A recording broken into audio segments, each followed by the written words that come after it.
Hello, this is Glenn Brink. Been looking a lot at thinking about starting a business recently. I've got a business. I'm very successful at it, and I'd be welcome to work with you in any way that I can. But my thoughts were, you may be thinking of going into business for yourself. And it's not necessarily an easy decision the first time around. But the internet and modern technology makes it much easier than it used to be. I remember when I first started to go into business in the 70s, 1970s, 30, 40 years ago.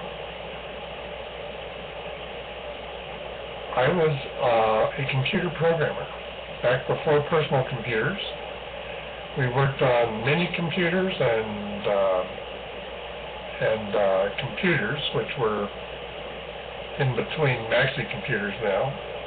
And we also had one job on a supercomputer, on the Cray supercomputer. I think there was only about 2 of them back at that time. A very interesting job, but I was a professional computer programmer, had a master's degree, and my job title was consultant.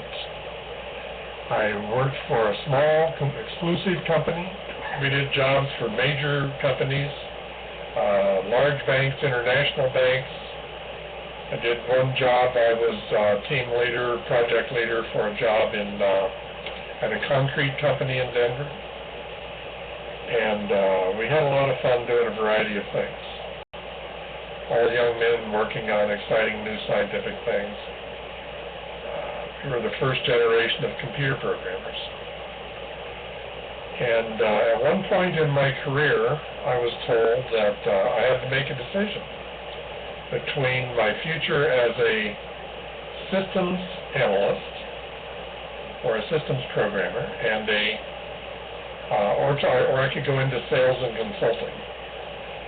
Now, a regular programmer like myself could build up to the job that I was doing as a consultant. You could start your own company if you were good enough at sales and marketing and had a bunch of associates that you could hire reliably. And we were paid $100 an hour way back then. We didn't earn all of it ourselves. The company got that and paid us a good part of it, and we were really happy. So I had a difficult time deciding between being my own systems programmer or going into sales and marketing.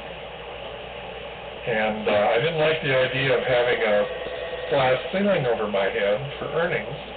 So I thought, well, what I'll do is I'll stay with the regular programming. Sorry about the phone here. Let it go off to the answering machine. And I'll stay with my regular programming, and if I get into some sales or team leading, that'll be fine, but I'll remove the glass ceiling simply by starting a home business of my own. And back at that time, the leading edge of business for a private individual without a great amount of funds to buy a business would be to have a mail order business. So that was easy to get started in.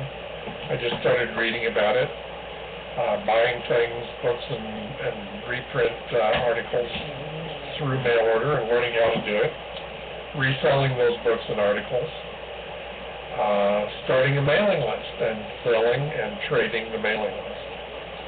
And that was the key to the business, the long-term part of a mail order business. The only part of the mail order business is a list.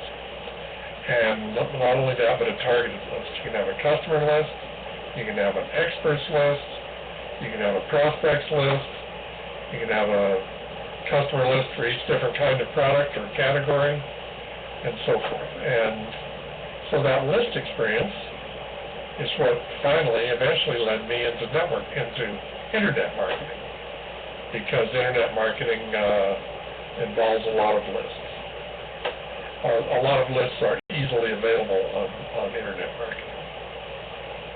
And experience with building a list is the key, because that's where the real money is in internet marketing, is building your own list.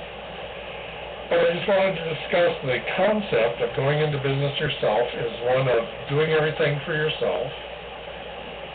I was lucky to make a firm decision. I made the decision much sooner than I should have. I could have stayed with my job and made life a whole lot easier as I learned the business, but I went into the business full-time very early on, and I made a full-time career out of it ever since. So I've been able to do it, and I've been highly successful at times, off and on, and on again, and so forth. But the secret is that you have to do everything yourself, and the more things that you do, the more that you learn, and the better that you become, and the more choices you've got. You can say, I know about this, and I'm not going to do any more of it. I know about this, and it works better, so I'm going to learn how to improve on doing that. And that is part of the process that allows you to grow a business and to include hiring other people to work for you, hiring other people to do chores for you, hiring other people to do something that you can describe how they can do it, buying their services, having them create things for you. They can do things for you, create things for you, manage things for you, like hiring financial experts or tax preparers and so forth. And that's very available in the internet. You just want to be able to evaluate new areas and then delegate authority to people who can do something for you. So I'll tell you more about this in my blog.